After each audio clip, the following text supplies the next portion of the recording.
একদিন একটা ছোট্ট ইঁদুর তার গর্ত থেকে বেরিয়ে খাবার খুঁজছিল।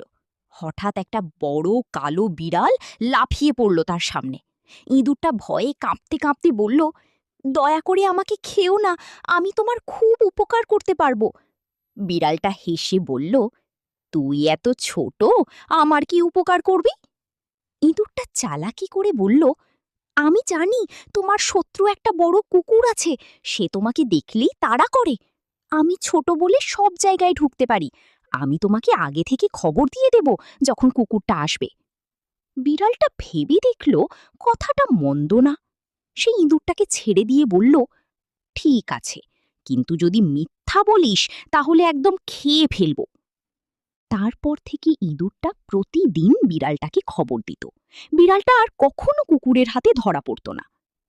একদিন বিড়ালটা ইঁদুরটাকে বলল, তুই আমার বন্ধু হয়ে গেলি, আজ থেকে আমি তোকে আর খাবো না। ইঁদুরটা খুশি হয়ে বলল, বন্ধুত্ব সবসময়ই জয়ী হয়,